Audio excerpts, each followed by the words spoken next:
오늘은 우리 기독교 절기에서 고난 주간에 해당되는 주간의 첫날이 되고 다음 주는 우리가 부활절로 예수님의 부활을 기념하는 또 주가 되겠습니다. 그래서 이번 한 주는 고난 주간으로 보통은 기독교 절기 안에서 한 주를 고난 주간으로 정하고 고난 주간 동안에는 그리스도의 고난과 구원의 은혜, 우리 자신의 악함을 돌아보고 자신을 새롭게 하는 그런 시간을 갖게 됩니다. 우리 교회는 한 주에 한 번 예배를 드리기 때문에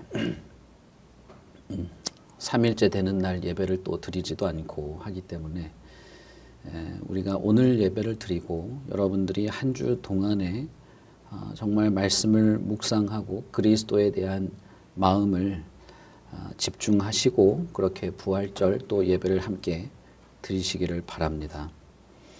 오늘 우리가 읽은 본문은 우리가 잘 알듯이 예수님께서 십자가에서 마지막 죽으시는 그 장면입니다. 마태복음은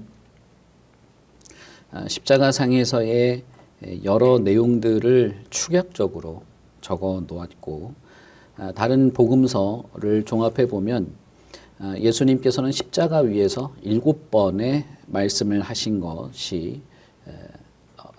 것을 알 수 있습니다. 그래서 우리가 보통은 가상칠언이라는 말로 하게 되죠.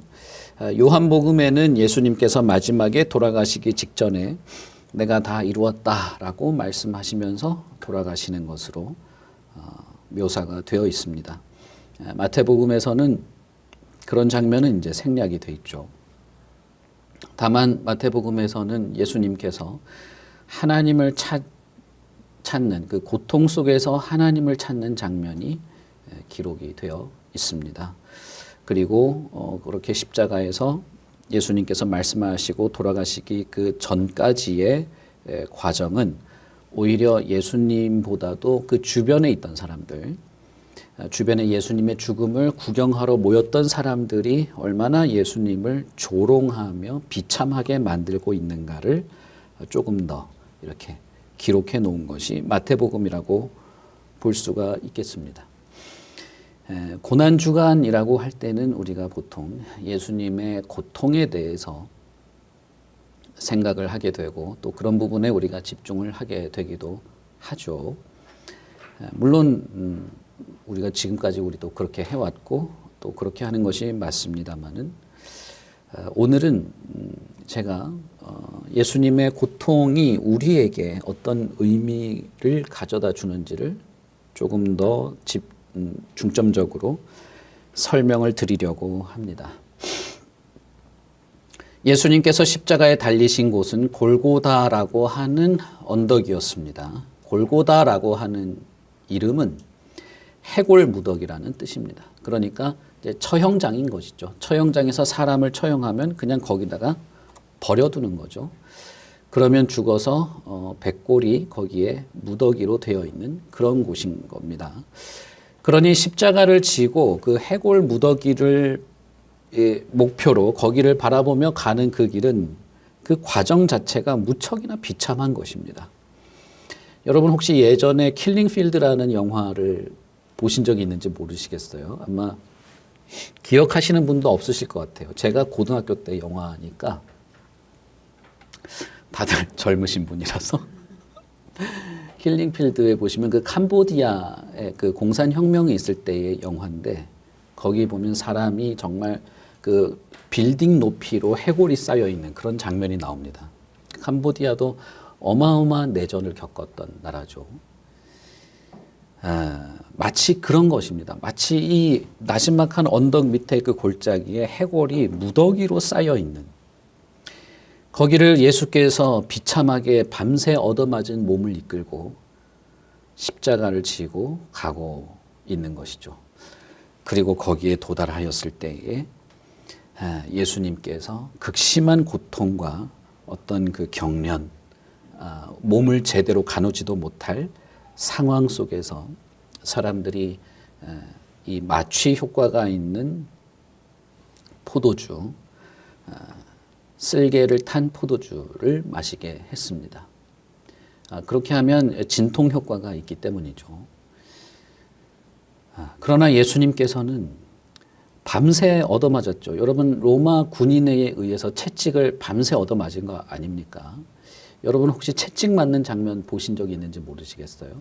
저 무슬림 국가에서는 아직도 사람을 때리는 그 형벌이 있지 않습니까? 거기 보면 전문적으로 이 채찍으로 때리는 사람이 있는데 몸집이 사람을 등을 벗겨놓고 이걸 한번 딱 하면은 두세 대 맞으면 사람이 졸도하는 겁니다. 근데 로마 군인이라고 하면 얼마나 육체가 강건했겠습니까? 그런 사람들에 의해서 몸을 거의 찢어지고 만신창이가 된 상태에서 몸을 제대로 가누지 못하고 경련이 일어나며 힘들었던 상태였던 것이죠. 그러나 그 상황 속에서도 예수님은 그 진통제를 거부하십니다. 그것은 그 고통은 피해서는 되는 것이 아니고 완전히 예수 그리스도께서 감당하셔야 할 것이었기 때문이었습니다. 예수님께서 나중에 포도주를 마시게 되죠. 그것은 죽기 전인데 요한복음에는 모든 일이 다 이루어진 줄 아시고 마셨다라고 되어 있습니다. 모든 일이 다 이루어진 줄을 아시고 예수님께서 그 포도즙을 입에 머물고 다 이루었다라고 하면서 돌아가시는 장면이 되어 있죠. 십자가에 달리실 때에 예수님은 진통 효과가 있는 이 포도주도 거부하십니다. 그리고 그 모든 사람들의 조롱과 비난과 모욕을 온전히 고스란히 받으시고 육체의 고통뿐 아니라 정신적인 고통, 그리고 오늘 우리가 나누고 싶은 내용인 어찌하여 나를 버리십니까? 라고 하는 하나님으로부터의 버려지는 것도 조금도 경감됨이 없이 그대로 당하는 일을 하십니다. 예수님의 그 절박하고 처절한 고통 속에서의 부르짖음조차도 사람들은 조롱거리로 삼았습니다. 나의 하나님, 나의 하나님이라고 부르짖을 때 사람들은 엘리야를 부르는 것 아니냐? 나도 봐라 한번. 엘리야가 어떻게 구하는지 한번 보자. 이렇게 조롱거리로 삼았습니다. 어떤 사형수라도 예수님 주변에는 같이 사형당하는 사람들이 있었는데 어떤 사형수라도 어떤 사회적 범죄를 저지른 사람이라 할지라도 죽음 앞에서 발작하며 고통 속에서 부르짖고 그 외치는 것에 대해서 이렇게 폄하하며 냉소적으로 조롱하는 일이 있지는 않았을 겁니다. 그저 지독한 고통 앞에서 외치는 그 비명에 이렇게까지 조롱하고 모욕하는 것은 예수 그리스도의 고난이 극도의 고난이었고 그의 고통은 처절한 것이었고 단 한순간의 어떤 위로나 쉼이 없는 고통이었던 것을 우리가 알 수 있습니다. 그러나 비단 예수 그리스도의 고난이라고 하는 것은 십자가에서만 고통이 있는 것은 아닙니다.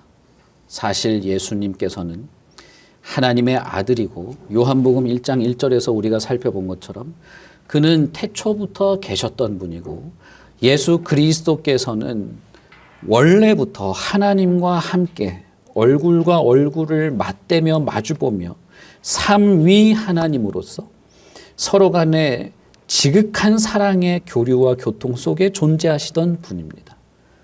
우리가 지지난주에 이 삼위일체 하나님에 대해서 말씀을 드렸었죠. 예수 그리스도는 처음부터 공동체로 있었던 분입니다. 성부의 지극한 사랑과 성령과의 지극한 사랑 속에서 그 헬라어 원문은 서로 마주보고 있었다라는 문자적 표현으로 되어 있습니다. 말씀이 아버지와 함께 있었다라고 할 때 헬라어 표현은 제가 그렇게 말씀을 드렸었죠. 그러니까 아주 친밀한 하나님과의 관계 속에서 영광과 존귀를 누리시던 분이었습니다.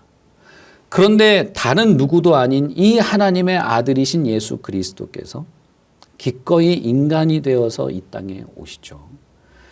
인간이 되신 것을 우리는 그리스도의 낮아지심, 그의 고난이라고 말합니다. 우리는 흔히 성령의 능력으로 신비한 하나님의 능력으로 잉태되어 나셨다라고 말하죠. 이것이 인간 사회에 있어서는 물론 좋고 대단한 일이긴 하지만 자연스러운 일이기 때문에 큰 느낌이 없습니다마는 그리스도께서 하나님의 아들이시고 그분도 곧 삼위 하나님이신 것을 생각해 볼 때에 그가 피조물과 같은 모습, 피조물과 완전히 같은 인성을 가지고 이 땅에 오신다는 것은 그것은 엄청난 고난이라는 것을 우리는 생각해 보아야 합니다. 창조주께서 자신이 창조한 피조물이 된 것은 그것만으로도 고난인 것이죠. 여러분이 한번 생각해 보십시오. 여러분이 어느 건물에 여기 벽돌 건물에 벽돌이 됐다고 한번 생각해 보십시오. 아니면 무슨 인간이 만든 이런 연필 같은 내가 어느 날 이런 연필이 됐다고 한번 생각해 보세요. 그건 엄청난 낮아짐이 아니겠습니까? 말할 수 없는 낮아짐이죠. 여러분 오늘 우리가 나눌 책을 읽어보셨다면 하나님이 가지고 있는 비공유적 속성이라고 책에서 그렇게 되어 있습니다만은 그것을 가지고 계신 분이 아무것도 그런 것에 대한 아무것도 없는 완전히 피조물 흙덩어리로 만들어진 먼지를 뭉쳐서 만든 이 모습으로 왔다고 한번 생각해 보십시오. 자신이 누릴 지위와 마땅히 누릴 영광을 포기하고 인간이 되셨다는 것은 이것은 정말 그리스도는 그 고통을 감내하고서라도 우리를 찾아오신 것을 말하는 것입니다. 그리스도께서 인간이 되셨다는 것에 대해서 어떤 사람들은 하나님이 신적인 능력을 가지고 껍데기만 그럴듯하게 인간으로 왔지 실제로 우리와는 다르지 않냐. 고통을 느끼는 것도 다르고 무슨 문제가 있을 때도 신적인 능력으로 아무렇지도 않게 넘어갈 수 있었지 않냐라는 식의 주장을 합니다. 지금도 그런 사람들이 있어요. 그러나 성경은 예수님께서 완전한 인간이었음을 말합니다. 그는 물과 피를 흘렸고 그는 배고팠고 그는 슬펐고 고통스러운 분이었다라고 말해요. 그는 완벽한 자유, 무한한 자유를 누리다가 그 모든 것이 사라진 인간의 모습으로 오셨습니다. 예수 그리스도는 하나님으로서 그는 마땅히 경배받고 예배받으셔야 할 분이었습니다. 완전한 만족과 영광을 누리던 분이었으나 그 모든 것을 포기하고 아무것도 없는 인간이 되셨어요. 그는 완벽한 인간이었기 때문에 열심히 움직이면 피곤했습니다. 배고팠고 아팠고 고통받았고 배신당했고 외로웠고 조롱당했고 시간에 얽매여 살았고 공간에 갇혀 살았습니다. 그리고 그는 억울한 누명을 뒤집어 썼고 애매한 고난을 받았으며 죄악의 형벌을 당했습니다.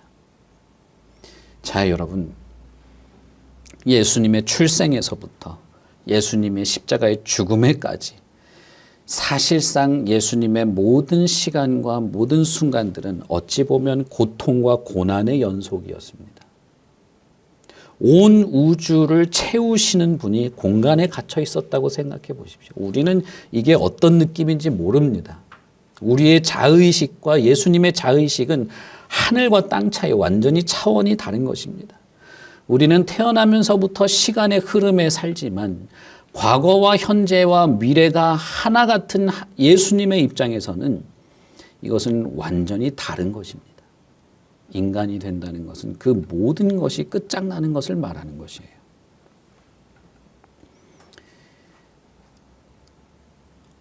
그리고 그분은 모든 것을 원하시는 대로 하실 수 있는 분이었으나 그렇게 하지 않았습니다. 경배와 영광을 받으시고 예배를 받으실 분이었으나 인간이 되심으로써 그 모든 것이 사라졌습니다. 그런 면에서 여러분, 예수님께서는 태어날 때부터 죽으실 때까지, 물론 십자가에서의 그 얘기를 조금 더 드리겠습니다마는 예수 그리스도의 모든 전생에는 고통과 고난이었으며 저와 여러분이 당하는 고통과 고난에 비할 바 없는 더 참혹하고 더 높은 차원의 고통이었음을 생각할 필요가 있습니다.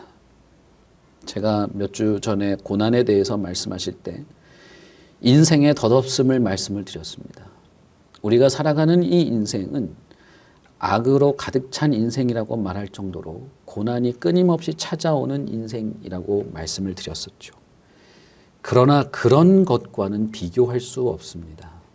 왜냐하면 예수 그리스도 그분이 자기 자신에 대한 이해는 인간인 우리와는 차원이 다를 정도로 높기 때문입니다. 예전에 저희 집에 우리 막내가 유치원에 있을 때 사슴벌레를 받아온 적이 있었어요. 우리 막내가 그런 거 키우는 걸 좋아해가지고 종종 뭐 올챙이도 가져오고 뭐 지렁이가 아니라 달팽이도 가져오면 결국 키우는 건 나거든요. 가져오고 키우는 건 난데 사슴벌레를 가져왔는데 사슴벌레가 이렇게 참나무를 물에 적셔서 놓으면 거기 알도 낳고 한다는 거예요. 그래서 암컷도 한 마리 구에다가 넣어가지고 참나무에 정말 알을 낳았어요. 그래가지고 또 이제 참나무를 까니까 알이 있는 겁니다. 그 알을 또 흙에다 잘 넘어가지고 뭐 1령, 2령 이런 게 있습니다. 애벌레가 생기는 거. 애벌레가 됐어요. 신기하게도 그 애벌레가 커가지고 진짜 사슴벌레가 된 겁니다. 너무 신기하고 여러분 그게 진짜 사람이라는 게 독특한 게 이쁜 거예요. 사슴벌레가 새로 태어난 사슴 너무 이쁘고 너무 신기하고 막 단란한 가족이 된 것 같은 겁니다. 그래가지고 원래 가져온 사슴벌레 암컷 그다음에 새로 부화한 그 사슴벌레를 넣어줬죠. 한 통에 행복한 가정. 근데 그 다음 날 보니까 이 원래 있던 사슴벌레가 나머지 자기 암컷이랑 자기 새끼를 다 두 동강 내서 죽여버린 거예요. 제가 엄청난 분노와 그 애정을 쏟았는데 엄청난 분노와 이 폐륜을 저지른 이 사슴벌레가 갑자기 미워지는 거죠. 그래가지고 제가 그 사슴벌레를 그냥 두 조각 내버렸습니다. 두 조각 낸 다음에 미주 아파트 화단에다가 갖다가 다 폐기를 했죠.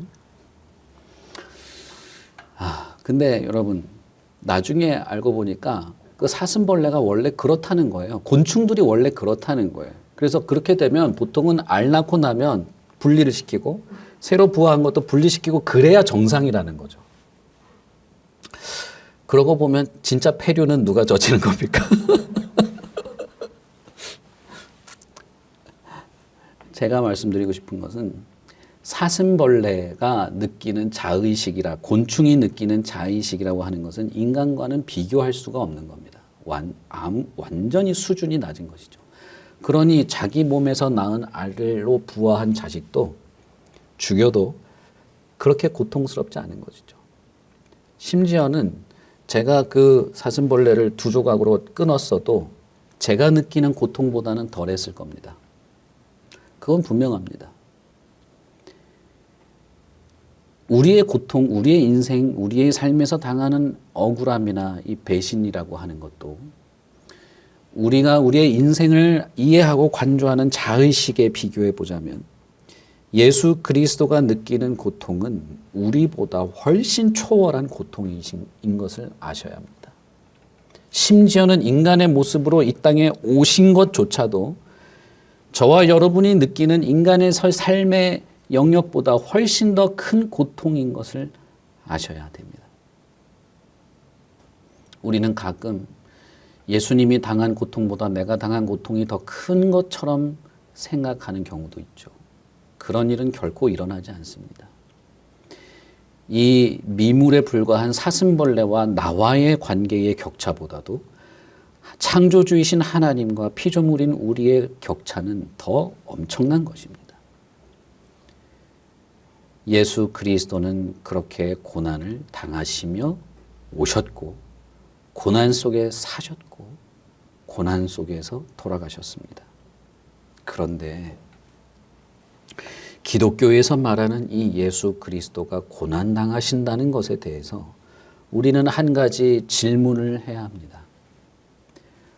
그가 왜 그렇게 고통을 당하시느냐는 것입니다. 그가 왜 굳이 영광의 자리에서 내려오셔서 고통스럽게 인간이 되시고 그 존재 전체가 영광을 다 잃어버린 채로 고통 속에서 신음하며 부르짖으며 돌아가시는 일을 하셨는가 하는 것입니다. 이것이 우리가 아주 중요하게 생각하고 기억해 보아야 할 것이죠.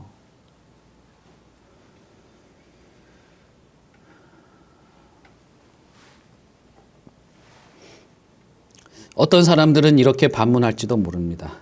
예수께서 인간이시라면서요. 예수님도 인간과 똑같이 되셨다면서요. 그렇다면 인간이라면 다 똑같고 인간이라면 고통당할 일이 있고 인간이라면 다 이렇게 힘든 것 아닙니까? 이렇게 반문할 수도 있습니다. 어떤 사람은 인간이라면 다 어차피 한 번 다 죽는 건데 예수도 인간이라면 죽었는데 그것이 뭐가 그렇게 특별하고 그게 뭐가 그렇게 의미가 깊냐고 말할 수도 있습니다. 그러나 우리는 이것을 생각해 보셔야 합니다. 성경은 예수 그리스도께서 죄 없으신 분으로 하나님의 아들일께서 이 땅에 오신 것을 말하고 있는 것입니다. 그가 인간이 되신 것이 우리와 완전히 같은 인간의 모습으로 이 땅에 오셨다고 하는 것이 우리와 똑같은 죄인의 모습이 되었다는 것을 말하는 것이 아닙니다. 그는 죄 없으신 분으로 인간이 되었고 그렇기에 더 고통스러우셨고 죄 없으신 분이 죄인들의 모든 형벌을 대신 담당하셨기에 더욱 고통스러우셨고 그가 죽임을 당하며 고통받은 것은 그 자신의 죄 때문이 아닌 바로 나 같은 인간, 바로 우리들 때문에 고통당하고 고난당하신 것이기 때문에 그의 고난과 죽음은 특별한 의미가 있는 것입니다. 예수께서 왜 인간이 되시면서까지 고난을 당하시고 십자가에 달려 죽으시면서까지 고통을 당하시는가? 그것은 바로 여러분, 우리들 때문입니다. 바로 나 때문이고 바로 여러분 때문입니다. 우리가 죄인들이기 때문이고 우리가 가지고 있는 부조리함과 불의함, 우리의 악함 때문입니다. 바로 나의 악함이, 나의 불신앙과 나의 불순종이 그리스도를 죽게 만들었고 그리스도를 고난 속에 살게 하셨고 그리스도께서 인간이 되어 이 땅에 오셔서 그 모든 고통과 모욕과 멸시를 감당하게 했던 것입니다. 이것에 대해서 간략하게만 말씀을 드리자면 하나님은 공의로우신 분이어서 의로운 판결, 의로운 판단, 선한 역사들을 이루십니다. 여러분, 우리가 살아가는 세상을 한번 보십시오. 그리고 여러분 자신을 한번 보십시오. 우리들 자신은 그렇게 악하다고 생각하지 않을 수도 있어요. 나는 그냥 최선을 다해서 산다고 할 수도 있습니다. 그러나 만약에 공의로운 분이 있다. 완벽하게 공의로운 분이 있어서 이 세상을, 저와 여러분의 삶을 판단하신다고 한번 생각해 봅시다. 그렇다면 이 세상에 대해서 어떤 판단을 내려야 옳겠습니까? 저와 여러분에 대해서 어떤 판단과 판결을 하는 것이 공의, 의로운 것이 되겠습니까? 그것은 두말할 것이 없죠. 우리가 살고 있는 인간 사회조차도 법을 어기거나 악행을 저지른 사람을 벌을 주고 감옥에 가두는 것을 하는 것을 당연하게 하지 않습니까? 이것은 아무리 미개한 사회 속에서라도 있는 것입니다. 아무리 원시 사회에 속한 곳이라도 사회에 악을 끼치는 자는 형벌을 주는 것이 당연한 거예요. 만약에 하나님이 공의로우신 분이어서 이 세상을 판단한다면 어떻게 해야 하는 것이 가장 합당하겠습니까? 그것은 이 세상이 마땅한 합당한 벌을 받는 것이 당연할 것입니다. 저와 여러분도 마찬가지입니다. 저를 생각해 봐도 만약에 절대적인 의, 완전히 순결무구한 의가 있어서 그 의를 잣대로 내 인생을 판결해 본다면 어떤 인간이 형벌을 피해갈 수 있겠습니까? 사람들은 다 자기가 억울하다고 말하기를 좋아하죠. 그런데 한번 잘 생각해 보세요. 우리들 존재가 인간은 그 자체가 부조리한 존재입니다. 내가 소외당했다라고 생각하지만 나도 남을 소외시키는 자죠. 내가 사람들에게 배신당했다 하지만 나도 다른 사람을 배신하죠. 이 세상이 악으로 물들었다고 이 세상은 고통스러운 세상이라고 하면서도 그 세상을 악으로 물들이는 자가 또 다 자기 자신이기 때문입니다. 내가 다른 사람에게 상처받았다라고 하지만 나도 다른 사람에게 상처 주면서 살아갑니다. 그걸 못 느낄 뿐이죠. 못 느끼는 것 자체가 더 악한 거 아니겠습니까? 그런 면에서 보면 이 세상은, 이 지구상에 살아가는 모든 인간은 형벌이 정해져 있습니다. 성경도 분명히 그렇게 말합니다. 인간에게는 한 번 죽는 것이 정해져 있는데 그 이후에는 심판이 있다. 그리고 그 심판은 각자의 삶에 합당한 형벌이 내려지게 될 것이다. 모든 인간에게는 이 형벌이 결정지어져 있습니다. 모든 인간에게는 이것은 확고하게 결정지어진 결과와도 같습니다. 그런데 예수께서 인간이 되어서 이 땅에 오시고 자신의 전 존재, 자신의 전 삶을 통틀어서 저와 여러분이 받을 고통과 고난을 대신 받기로 하신 것입니다. 그것이 예수께서 인간이 되시면서까지 이 땅에 오신 이유입니다. 저와 여러분이 받을 고통을 대신 받으시려면 인간이 되어야만 할 것이고, 인간으로서 다른 이의 고통을, 다른 이가 받을 형벌을 대신 받으려면 그는 그와 비슷한 악을 가지지 말아야 할 것입니다. 여러분, 이게 이해가 되시죠? 이 세상의 모든 부조리를 어떻게 한 사람이 다 담당할 수 있겠습니까? 이 세상의 모든 고독과 배신을 어떻게 한 인간이 다 담당할 수 있겠습니까? 온 인류의 죄를 한 인간이 다 책임질 수 있습니까? 그러려면 그는 어떠한 사람이어야 할까요? 흠없고 순결한 어린 양이 속죄제의 제물이 될 수 있는 것처럼 오직 죄 없는 인간만이 그것을 담당할 수 있는 겁니다. 똑같은 잘못을 저지르고 있는데 이 사람에게 너가 이 사람 대신해서 벌 받고 이 사람은 용서해 주자. 그런 것은 가능하지 않은 겁니다. 그것은 등가교환이 아닌 것이죠. 만약에 어떤 사람이 다른 이의 형벌을 대신해서 받으려면 그는 그와 같은 악을 가지고 있지 말아야 합니다. 그런데 모든 인간은 말씀드린 것처럼 부조리한 존재예요. 상처 입었다고 말하지만 그도 상처 입히는 자고, 내가 소외받았다고 하지만 그도 다른 이를 소외하고 외면하는 자고, 다른 사람들이 나를 힘들게 한다고 하지만 자신도 다른 이를 미워하고 끊임없이 분노하는 자이죠. 이것은 마치 끝없는 우물에서 솟아나는 샘물과 같습니다. 근원이 마르지 않아요. 그러니 만약에 누군가가 나 같은 인간을 대신해서 벌 받으려면 나와 같은 악과 부조리가 전혀 없어야만 가능한 것입니다. 오직 순결한 인간만이 그 모든 부조리에 대한 대가를 치를 수 있는 것이죠. 그러기에 우리가 구주라고 부르시는 예수 그리스도는 죄 없는 인간으로서 형벌을 받으시고 고난을 받으신 것입니다. 그리고 그 대신 우리가 나음을 입는 것이죠. 우리가 나음을 입기 위해서, 우리가 용서받기 위해서, 우리가 이 형벌로부터 피하기 위해서 예수 그리스도께서 고난 받으셨습니다.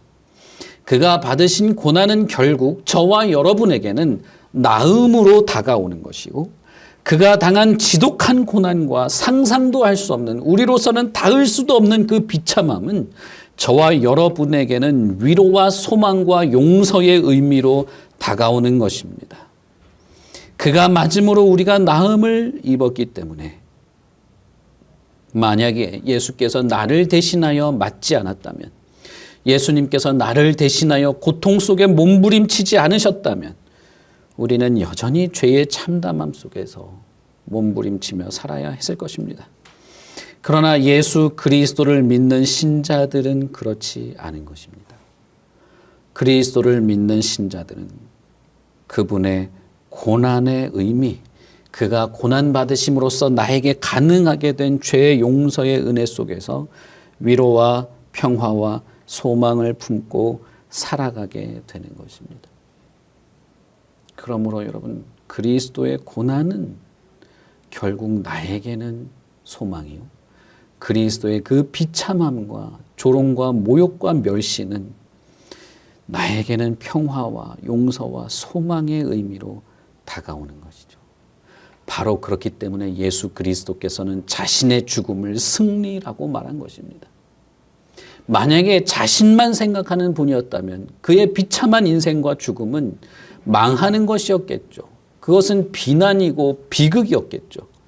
그러나 그리스도의 중심, 그리스도의 목적은 자신에게 있지 않고 저와 여러분, 예수 그리스도를 믿는 바로 나 같은 인간에게 있었기 때문에 내가 그의 고통 대신 위로와 소망과 용서 속에서 살게 되었다면 그것은 승리라고 말하시는 것입니다. 그러니 여러분, 저와 여러분이 이렇게 그리스도 안에서 소망 속에서 천상을 바라보며 나음을 바라보고 위로와 용서의 은혜를 기대하며 살아갈 수 있게 된 것은 그리스도 때문입니다. 그리스도 덕분인데, 더 자세하게 말하자면 그리스도의 그 지독한 고통 때문이었습니다. 그리스도의 그 극도의 비참함에 떨어진 고통 때문에 내가 지금 소망 속에 살아가게 되는 것입니다. 그러니 여러분, 그리스도께 우리가 감사할 수 있는 것 아닙니까? 그리스도께 우리가 고마워하고 감사하고 정말 뭐라고 하면 좋을까요? 그분 덕에 내가 살아가게 된 것을 얼마나 감사하며 살아가게 될까요? 만약에 어떤 사람이 예수를 믿는다라고 하면서도 여전히 죄와 버타여 살아간다면, 자신의 욕망에만 충실하게 살아간다면, 내 멋대로 살아가고 내 욕구와 내 쾌락에만 탐하여 살아간다면 그는 예수께서 고난받으신 것에 대해서 그가 누구 때문에 무엇 때문에 고난당한 것인지 알지 못하거나 믿지 못하는 자일 것입니다. 여러분, 만약에 여러분 주변에 나 때문에 지독한 고통을 받는 사람이 있다고 한번 생각해 봅시다. 그 사람 때문에 그 사람을 생각할 때 내가 여전히 제멋대로 살 수 있겠습니까?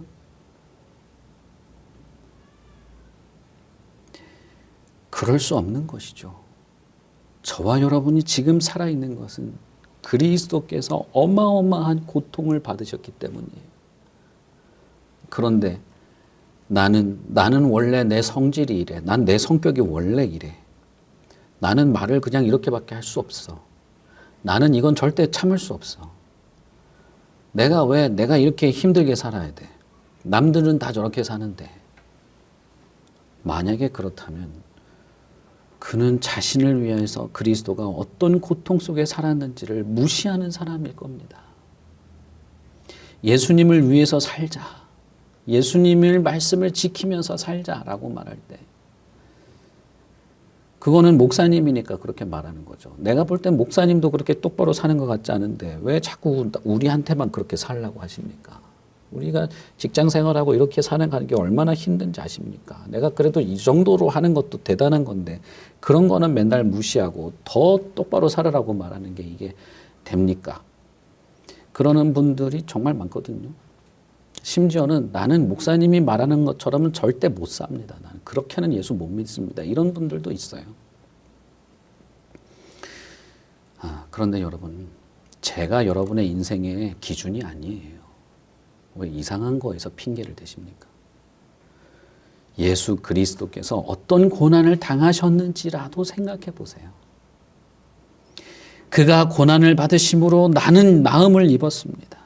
물론 우리가 고통스러운 일을 겪지 않는 것이 아니에요. 우리도 병들고 외롭고 상처 입고 죽임을 당하기도 합니다. 그러나 우리가 당하는 고통은 예수 그리스도를 믿는 자들의 고통은 사실상 우리와 동일하게 고통당하고 아니 우리보다 더 훨씬 심각한 고통 속에서 우리와 함께 하시는 그리스도가 계신 것 때문에 사실상 우리가 현실에서 당하는 고통은 위로받을 위로처가 있는 것입니다. 제가 고난에 대해서 몇 번 말씀드리면서 고난 너머에 있는 하나님께 집중하라는 말씀을 드렸었습니다. 우리도 그리스도께서 고난 당하심으로써 우리가 나음을 입었다라는 말을 하면서도 우리의 삶도 여전히 심각한 고난이 있죠. 가난하고 궁핍하고 병들고 외롭습니다. 그러나 우리가 당하는 그런 고난은 주님이 우리와 똑같이 고난 당하시며 우리를 알고 위로하시기 때문에 우리를 위로하시는 분의 존재가 있다는 것 때문에 아니 그리스도가 우리와 같이 고통당하신 것이 있기 때문에 사실상 견딜 수 있고 위로받을 수 있고 나을 수 있는 것입니다. 모든 인간에게 있는 궁극적인 고통은 무엇일까요? 모든 인류, 예수를 믿거나 믿지 않는 자들에게 있는 궁극적인 고통은 무엇일까요? 그것은 단절입니다. 인간에게 있는, 인간 존재에 있는 가장 궁극적인 고통은 단절이라고 할 수 있습니다. 예수 그리스도께서 부르짖으며 소리 지른 것이 그것이었죠. 나의 하나님, 어찌하여 나를 버리십니까? 그는 십자가에서 드디어 하나님과의 단절을 경험하였습니다. 이미 그리스도의 단절은 복음서에서 몇 차례 등장합니다. 그는 제자들과도 단절을 경험했습니다. 베드로가 예수님에게 나와서 주는 그리스도시고 살아계신 하나님의 아들입니다 라고 말해놓고도 예수님께서 나는 사람들에게 버림받고 죽임을 당해야 된다라고 할 때 베드로가 그러면 안 된다고 말하죠. 마태복음에서부터 마가복음도 마찬가지고 예수님이 그 말을 꺼낸 이후부터 제자들과 예수님과의 대화는 극적으로 줄어듭니다. 그리고 제자들은 예수님을 전혀 이해하지 못해요. 예수님이 3번의 예고를 하죠. 나는 죽어야 된다. 나중에는 3번째 말할 때 제자들은 예수님이 왜 자꾸 저런 말을 하나 라고 하면서 근심하면서 예수님께 함부로 다가가 말을 건네는 사람조차 없어졌다라고 기록하고 있습니다. 자신이 사랑한 제자들, 그들을 위해서 죽임을 당할 결심을 하고 오신 예수님은 이미 사람들과의 관계에서 단절의 경험을 하고 있었습니다. 사람들에게 버림받고 있었고 인자는 머리 누일 곳도 없었고 심지어는 제자들에게 내가 너무 죽을 것 같이 고통스러우니 나와 함께 기도해 달라라고 할 때 제자들은 잠을 잘 뿐이었습니다. 그의 아픔을 공감해 주는 자도 없었죠. 그런데 십자가에서 예수님께서는 그 고통 속에서 부르짖으며 크게 소리 질러서 나의 하나님, 나의 하나님, 어떻게 나를 버릴 수 있습니까? 라고 부르짖었습니다. 영원 전부터 하나님과 함께 계셨던, 단 한순간도 떨어진 적이 없었던, 완벽한 공동체 안에서 완벽한 사랑과 영광을 누리던 분이 하나님으로부터 완전히 버림받는 순간을 경험하는 것입니다. 최초의 인간은 하나님과 영원한 교제의 복을 누릴 수 있었습니다. 그리고 삼위 하나님과 공동체를 누리며 살아갈 수 있었습니다. 그러나 그가 죄를 짓고 타락했을 때 인간에게는 이 공동체가 깨어지죠. 다시 말하면 관계의 파괴와 단절이 찾아왔습니다. 죄는 언제나 필연적으로 관계를 끊는 단절을 가져옵니다.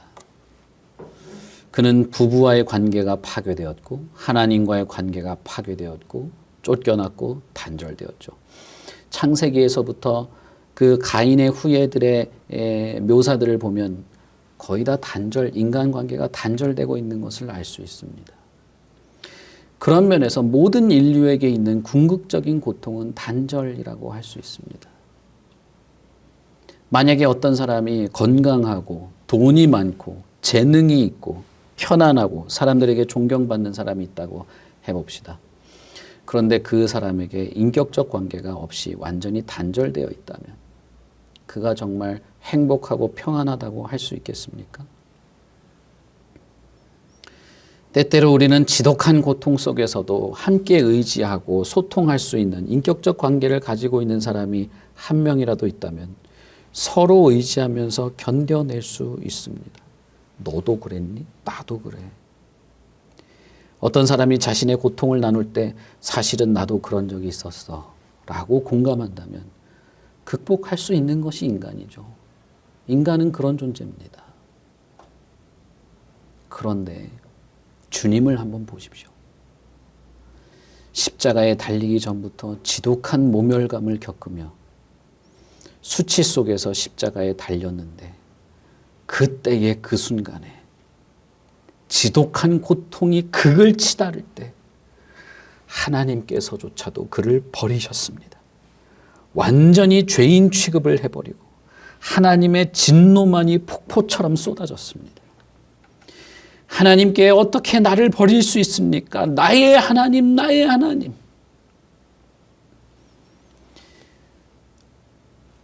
하나님은 그에게 응답하지 않았습니다. 완벽한 단절, 지독한 절망. 여러분, 이것이 바로 저와 여러분 때문에 있게 된 일입니다. 저와 여러분 때문에 그리스도께서 이 단절에 들어가셨습니다. 왜요? 저와 여러분을 낫게 하려고 그렇게 하신 것입니다. 그리스도의 그 단절을 생각하며 그가 단절됨으로 나는 연결되었다. 그가 하나님으로부터 버림받음으로 나는 하나님과 화목하게 되었다. 그가 그 지독한 고통 속에서 나를 향하여 끝까지 참으셨기에 내가 하나님을 아버지라 부를 수 있게 되었다는 것입니다. 그것이 예수 그리스도의 고통이요 그것이 그의 단절이었습니다. 그 예수 그리스도의 고통은 그 육체의 모든 고통과 그 모멸감을 초월하는 아득히 넘어서는 고통은 하나님으로부터 버림받는 것이었을 겁니다. 우리는 이걸 몰라요. 왜냐하면 처음부터 단절되어 살았기에 하나님과 단절되는 것이 얼마나 비참한 것인지 알지 못합니다. 그러나 그런 우리에게 하나님과 화목하게 하시려고 그가 하나님으로부터 버림받는 것을 하신 것입니다. 그러므로 우리에게 고통이 있다고 해도 저와 여러분이 정말 힘든 상황을 지나간다 할지라도 주님과는 연결되어 있기에 주님께는 우리의 고통을 토로할 수 있기에 주님께서는 우리의 단절과 고통을 아시기에 그것은 우리에게 위로가 될 수 있는 것입니다. 더 나아가서 사실 그리스도의 그 모든 고통이 나로 인한 것이라면, 나 때문에 그렇게 된 거라면, 나를 회복하고 위로하기 위해서 그렇게 하신 거라면, 지금 여러분이 당하는 어떤 고난, 배신, 고독, 실망은 사실은 그리스도 안에서 우리가 회복되는 것을 맛보기 위한 과정이라고 하는 것을 이해할 수 있는 것입니다. 물론 저와 여러분이 당하는 고통을 폄하하거나 아무것도 아닌 것이라고 말하고 싶은 것이 아니에요. 힘든 건 힘든 겁니다. 그러나 그럼에도 불구하고 그 고통을 토로하고 공감하며 나음을 주시려고 그렇게 고통당하신 주님이 있다는 겁니다. 내가 이 고통을 토로할 때가 있다는 겁니다. 혈루증 걸린 여인이 12년 동안 아무하고도 관계하지 못하고 단절된 상황에서 미친 것처럼 사람들 사이를 뚫고 들어가서 예수님의 옷자락을 붙잡았을 때 야이로의 딸은 죽어가고 있었단 말이에요. 그러나 예수님은 그 여인을 불러 세워서 그가 어떻게 그런 일을 했는지를 전부 다 듣죠. 여러분 누가복음에 보시면 그 여인이 예수님 앞에 엎드려서 자신의 된 일들을 전부 다 아뢰고 있다고 나옵니다. 그리스도 안에서 그 단절이 회복되는 것이죠. 나음을 입고 그리스도께 자신이 그동안 사람들에게 나눌 수 없었던 내용들을 다 꺼내기 시작한 것이죠. 예수님은 그 길에서 그 여인의 말을 다 들었습니다. 그런데 그렇게 될 수 있었던 것도 그가 하나님께 어떻게 나를 버리실 수 있습니까? 라고 부르짖으며 그 단절의 고통 속에서 외면받은 것이 그 여인을 그렇게 회복시킬 수 있었던 이유이고 저와 여러분을 회복시키실 수 있는 이유입니다. 아니 우리가 주님을 바라보며 의지할 수 있는 이유입니다. 그러니 여러분 아무리 힘들어도 주님을 바라볼 수 없다라고 말할 수 없어요. 그건 여러분 교만한 겁니다. 아무리 힘들어도 왜 나한테 이러지? 왜 나만 이렇지? 왜 이 고통이 끝나지 않지? 라고만 불평하며 주님을 바라보고 주님께 이것을 다 꺼내놓지 않는 것은 주님의 그 고통과 고난을 묵상하며 내가 나음을 입게 되었다는 사실을 그것을 떠올리며 위로받지 못하는 것은 그것은 여러분 예수님을 무시하는 것입니다. 바울 사도는 이렇게 말합니다. 그의 십자가의 피로 화평을 이루사 만물 곧 땅에 있는 것들이나 하늘에 있는 것들 그로 말미암아 자기와 화목되게 되기를 기뻐하셨다. 모든 것이 하나님께로 났으며 그가 그리스도로 말미암아 우리를 자기와 화목하게 하시고 우리를 화목하게 하는 직분을 주셨다 라고 말씀하십니다. 하나님이 거짓말했습니까? 예수님이 거짓말했어요? 예수님이 고난당한 것이 그냥 심심해서 너무 신처럼 전능하게 살다 보니까 그냥 이벤트로 재미로 한 겁니까? 아니에요. 바로 여러분을 위해서, 바로 나를 위해서, 나를 낫게 하려고 그 고난과 고통과 단절, 그 부르짖음과 몸부림을 하셨던 것입니다. 하나님의 아들이 영광의 본체가 그렇게 하신 겁니다. 그러니 예수 그리스도의 고난을 생각한다면 우리는 어떻게 살아야 하는지를 생각해 볼 수 있는 것이죠. 예수 그리스도의 고난을 생각해 본다면 그분에게 나아가서 그분에게 나의 모든 고통까지도 토로하고 그와 함께 동행하기를 바랄 수 있는 것이죠. 바울 사도는 골로새에서 또 이렇게 말합니다. 범죄와 육체의 무할례로 죽었던 너희를 하나님이 그와 함께 살리시고 우리의 모든 죄를 사하시고 우리를 거스르고 불리하게 하는 법조문으로 쓴 증서를 지우고 제하여 버리고 십자가에 못 박고 통치자들과 권세자들을 무력화하여 드러내어 구경거리로 삼으시고 십자가로 그들을 이기셨다라고 말씀하십니다. 이 고통과 고난은 우리에게는 승리입니다. 그리스도의 십자가는 우리에게 승리입니다. 우리에게는 위로고 우리에게는 소망입니다. 따라서 우리가 걱정이나 근심이나 어떠한 고난도 우리를 삼키지 못할 것을 우리는 이미 알고 있습니다. 우리는 오직 그리스도에게 모든 것을 맡기고 그분의 뜻대로 살아갈 수 있음도 알고 있습니다. 십자가에서 예수께서 모든 것을 이루셨다라고 말할 때 자신의 그 모든 고통을 다 한순간도 외면함 없이 다 받았다는 의미가 될 것이죠. 그리고 자신이 부른 모든 사람은 한 사람도 놓치지 않았다는 의미가 될 것입니다.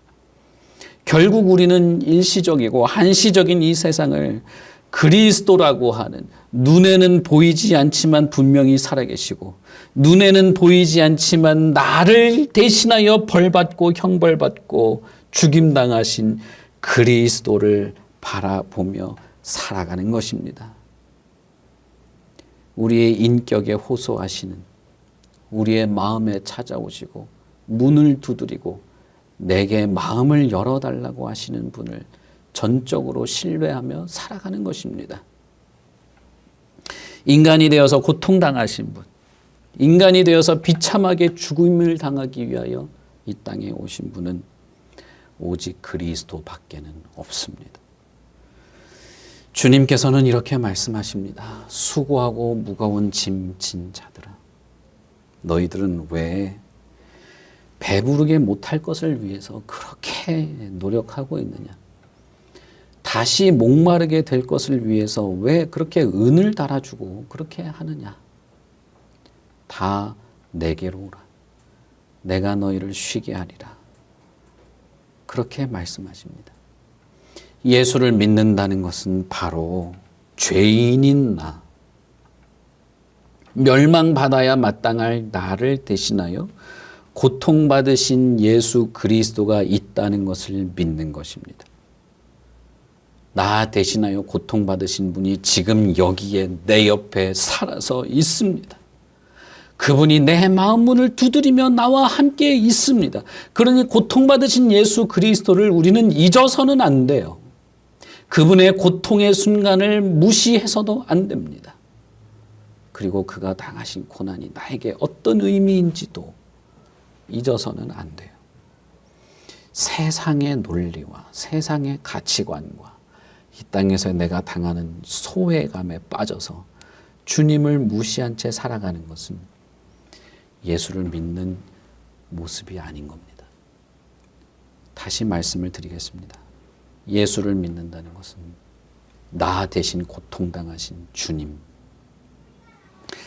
나 대신 하나님께 버림받고 내가 하나님과 화목된 그렇게 된 예수님을 믿는 것입니다. 그러니 이 예수님을 기억하십시오. 기억하시고 내가 오늘 그리고 이 시간, 이 순간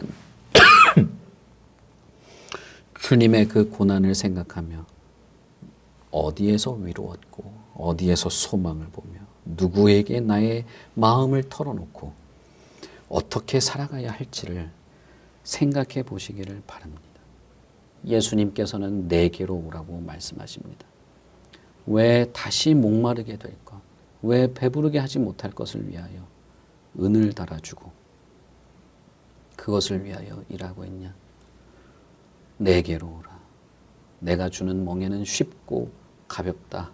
내게로 와서 배워라. 내가 너희를 쉬게 하리라고 말씀하십니다. 여러분, 이 예수님을 믿으십시오. 이 예수님을 바라보십시오. 고통당하신 예수님을 생각하십시오. 그분이 우리의 구주이십니다. 같이 기도하겠습니다.